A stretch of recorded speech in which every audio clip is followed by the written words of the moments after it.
அத்தியாயம் 53. சூரத்துன் நஜ்ம்.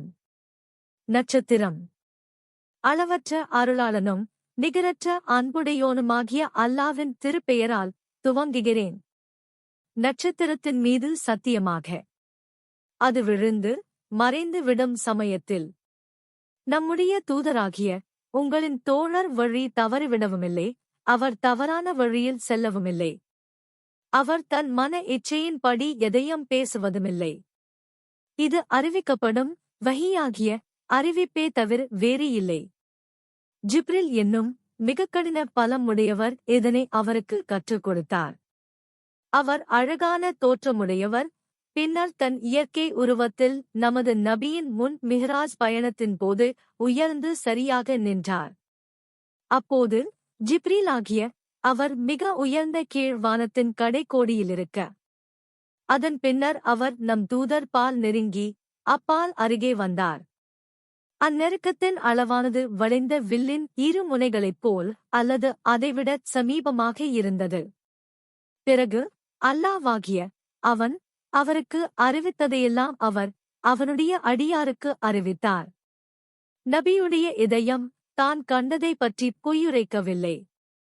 அல்லாஹ் அந்த இரவில் தன் அடியாருக்குக் காண்பித்து அவர் கண்டது பற்றி நீங்கள் சந்தேகித்து அவருடன் தர்க்கம் செய்கின்றீர்களா?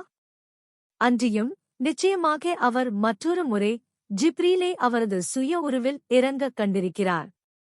சித்ரத்துல் முந்தஹா என்னும் இலந்தை மரத்தினிடத்தில் இக்காட்சி நிகழ்ந்தது.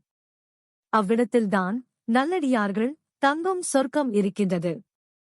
இலந்தை மரத்தை மூடிக்கொள்ளும் ஒன்று மூடிக்கொண்டபோது அதிலிருந்து அவருடைய பார்வை சருகிவிடவில்லை, எல்லையே கடந்துவிடவுமில்லை. நிச்சயமாக அவர் தன் இரட்சகனின் அத்தாட்சிகளில் மிகப் பெரியதைக் கண்டார். நீங்கள் வணங்கும் லாத்தையும் உஜ்ஜாவையும் கண்டீர்களா? மற்றொன்றாகிய மூன்றாவதான மனாத் என்னும் பெண் விக்கிரகத்தையும் நீங்கள் கண்டீர்களா? உங்களுக்கு ஆண் மக்கள், இன்னும் அவனுக்கு பெண் மக்களா? அவ்வாறாயின் அது மிக்க அநியாயமான பங்கீடாகும். இவையெல்லாம் நீங்களும் உங்கள் மூதாதையரும் வைத்துக்கொண்ட வெறும் பெயர்களே தவிர வேறில்லை. அவை தெய்வங்கள் என்பதற்காக அல்லாஹ் உங்களுக்கு யாதொரு சான்றையும் முந்திய எந்த வேதத்திலும் இறக்கி வைக்கவில்லை. அவர்கள் வீண் எண்ணத்தையும் மனங்கள் விரும்புவனவற்றையும் தவிர வேறு எதையும் பின்பற்றவில்லை. நிச்சயமாக அவர்கள் இரட்சகனிடமிருந்து அவர்களுக்கு நேர்வழி வந்துவிட்டது. ஆனால் அதனை அவர்கள் பின்பற்றுவதில்லை. அல்லது மனிதனுக்கு அவன் விரும்பியது உண்டா? அவனுக்கு கிடைத்து விடுமா? இல்லை. ஆகவே மறுமையும் இம்மையும் அல்லாவிற்கே உரியதாகும். அன்றியும் வானங்களில் எத்தனையோ மலக்குகள் இருக்கின்றனர். அல்லாஹ் தான் நாடியோருக்கு அனுமதி அளித்து அவன் திருப்தியும் கொண்ட பின்னரே தவிர அவர்களின் பரிந்துரை எவருக்காகவும் யாதொரு பயனும் அளிக்காது. நிச்சயமாக மறுமையைப் பற்றி நம்பவில்லையே அத்தகையோர் அவர்கள் மலக்குகளுக்கு பெண்களின் பெயர்களைச் சூட்டுகின்றனர். இதைப் பற்றி அவர்களுக்கு எவ்வித அறிவுமில்லை. வீண் எண்ணத்தைத் தவிர வேறு எதையும் அவர்கள் பின்பற்றுவதில்லை. நிச்சயமாக வீண் எண்ணம் உண்மையிலிருந்து அதற்கு எதிராக யாதொரு பலனையும் அளிக்காது. நபியே, எவன் நம்மை நினைவு கூர்வதை விட்டும் முகம் திருப்பிக் கொண்டானோ அவனை நீர் புறக்கணித்துவிடும். இவ்வுலக வாழ்க்கையைத் தவிர வேறு எதையும் அவன் நாடவில்லை. அதுதான் கல்வியறிவில் அவர்களின் எல்லையாகும். இதற்கப்பால் நிச்சயமாக உமது இரட்சகன் தன்னுடைய வழியிலிருந்து தவறியவர் யாரென்பதையும் மிக அறிந்தவன், அவனே நேர்வழி செல்பவனையும் மிக அறிந்தவன். மேலும் வானங்களிலுள்ளவையும் பூமியிலுள்ளவையும் அல்லாவிற்கே உரியன. ஆகவே தீமை செய்தோருக்கு அவர்களுடைய தீவினைக்குத் தக்கவாறு தீமையே கூலியாகக் கொடுப்பதற்காகவும் நன்மை செய்தோருக்கு நன்மையே கூலியாகக் கொடுப்பதற்காகவும் மறுமையை பிற்படுத்தி வைத்திருக்கின்றான்.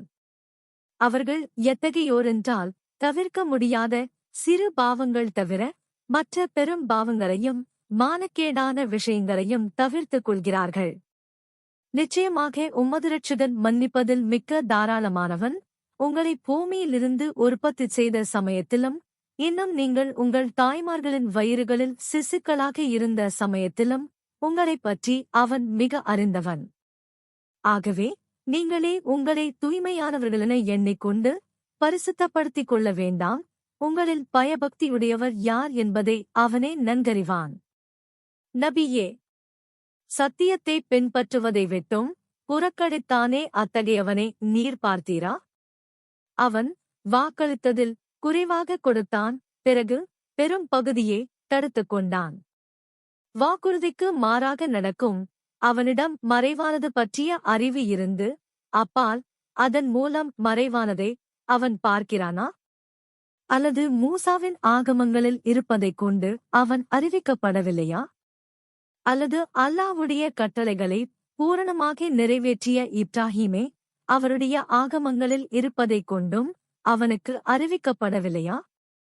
அதாவது குற்றம் செய்ததற்காக பாவச்சுமையே சுமக்கக்கூடியது எதுவும் மற்றொரு ஆத்மாவின் பாவ சுமையை சுமக்காது. இன்னும் மனிதனுக்கு அவன் முயற்சித்தது சம்பாதித்தது தவிர வேறில்லை. இன்னும் நிச்சயமாக அவனுடைய முயற்சியின் பலன் அவனுக்கு மறுமையில் காண்பிக்கப்படும். பின்னர் மிக நிறைவான அவன் கூலி கொடுக்கப்படுவான். நபியே, இறுதியாக மீள்வதும் நிச்சயமாக உமது இரட்சகனின் பக்கம்தான்.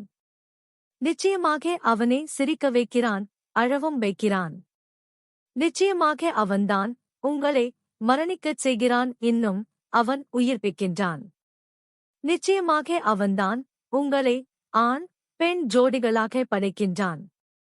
ஒரு துளி இந்திரியத்திலிருந்து அது கர்ப்பத்தில் ஊற்றப்படும்போது உங்களை படைக்கின்றான். நிச்சயமாக மரணித்த பின்னர் மறுமுறை உயிர் கொடுத்து எழுப்புவதும் அவன் மீதே பொறுப்பாக இருக்கிறது. நிச்சயமாக அவன்தான் செல்வந்தனாக்கினான், இன்னும் அவன் கொடுத்ததைக் கொண்டு பொருத்திக் கொள்ள செய்கிறான். அன்றியும் நிச்சயமாக மகத்தான நட்சத்திரமான ஷிஹ்ரா உடைய இரட்சகனும் அவன்தான். நிச்சயமாக முந்தைய ஆது கூட்டத்தை அழித்தவனும் அவன்தான். இன்னும் சமூதையும் அழித்தான், அவர்களில் ஒருவரையும் அவன் விட்டு வைக்கவில்லை.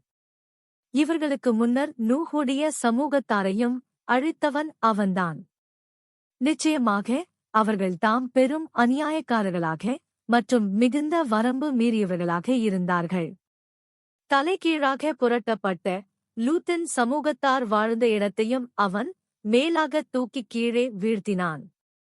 அவர்கள் அழிவுற்ற நேரத்தில் அதனைச் சூழ்ந்து கொள்ள வேண்டிய வேதனையானது முற்றிலும் சூழ்ந்து கொண்டது.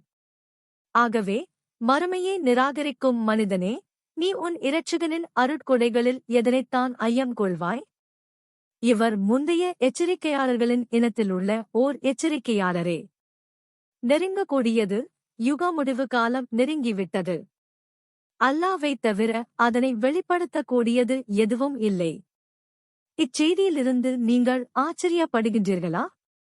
இதனை பொருட்படுத்தாது நீங்கள் சிரிக்கவும் செய்கின்றீர்கள். நீங்கள் அழாமலுமிருக்கின்றீர்கள்.